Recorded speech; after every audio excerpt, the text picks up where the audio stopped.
PlayStation cancels two more games as a service titles at Bend and Bluepoint. Space Marine 2 grew by millions over the holidays, and Nintendo finally reveals new info on its upcoming hardware release. I'm John, and all of this and more will be explained in What You Missed Last Week.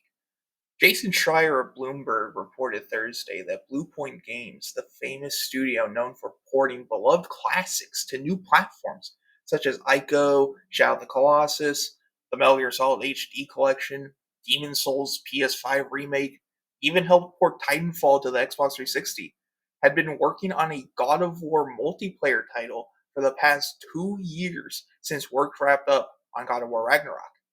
Ben's studio, whose last game was Days Gone back in 2019, was also working on a games as a service, but both were canceled as a result of a recent review, and thankfully, neither developer is getting shut down this time.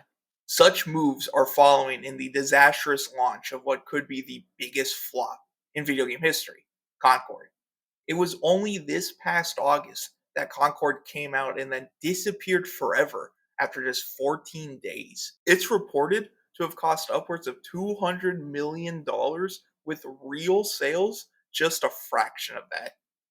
This is in addition to the cancellation of The Last of Us Factions back in 2023, another games as a service in production for multiple years, and troubles brewing over at recently acquired Bungie regarding its main title Destiny and its upcoming multiplayer title Marathon.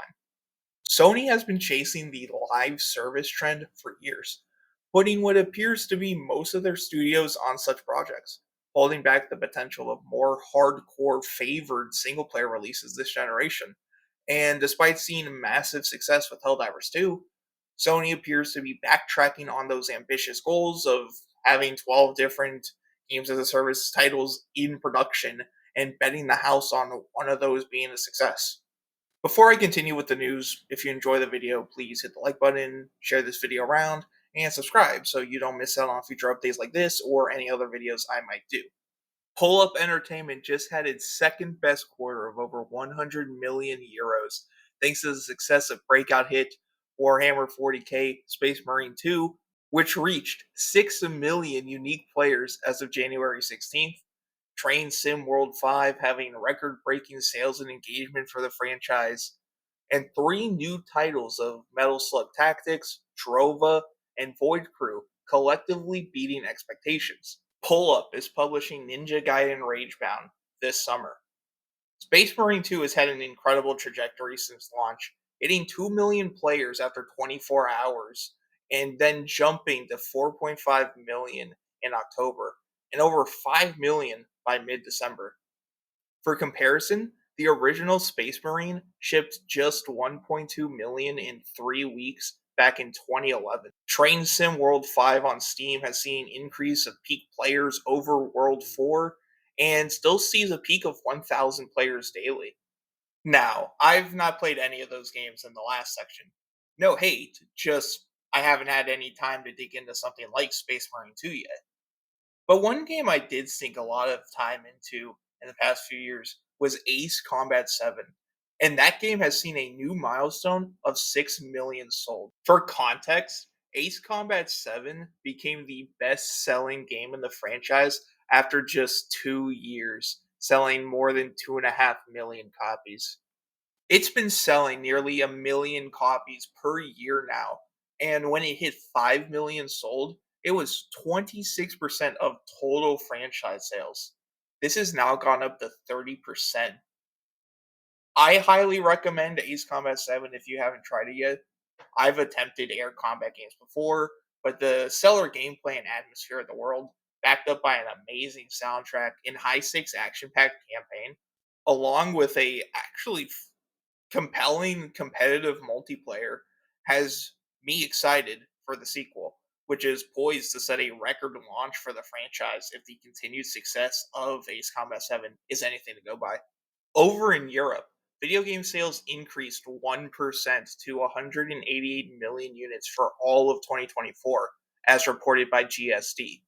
Digital sales grew 15% year over year and countered a 22% decline in physical sales. EA's FC25 took the number one spot, but was down 5% from prior year's FC24. Call of Duty Black Ops 6 was the second best selling game in the region, up 9% from Modern Warfare 3. Black Ops 6 is the first Call of Duty released day one into Xbox Game Pass.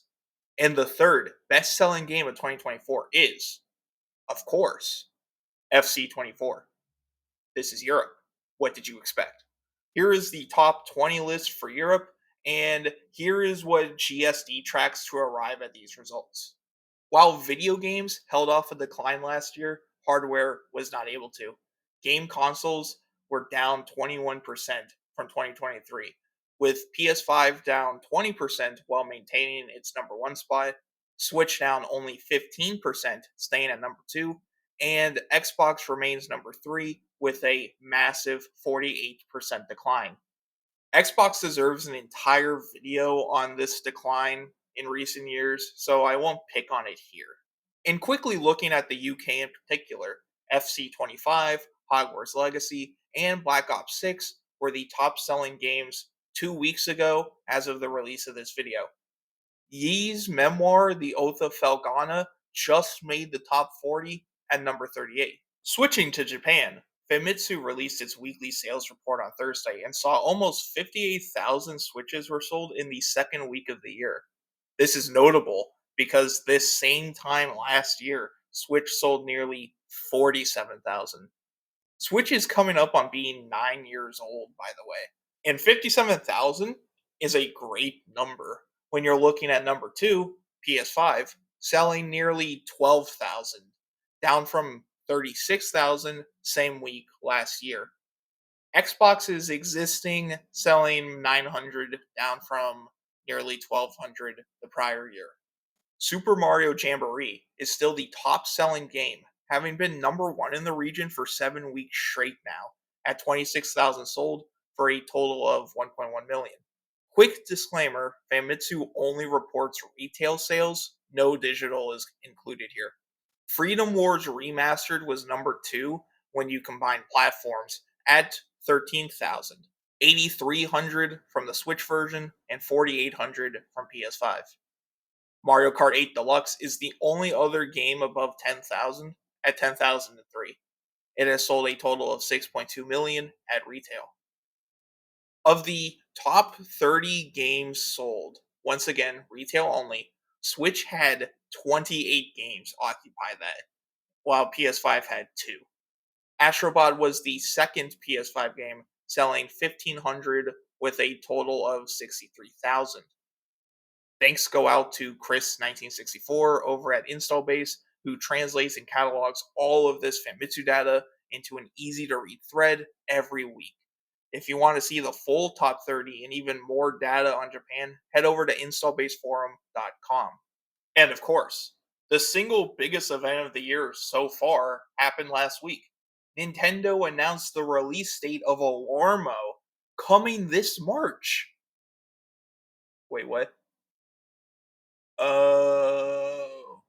The Switch 2 was finally shown off officially and has seen tens of millions of views across YouTube and Twitter while showing off a new Mario Kart that teases 24 racers and being able to use Joy-Cons like computer mice, with the confirmation of a Switch 2 Direct on April 2nd.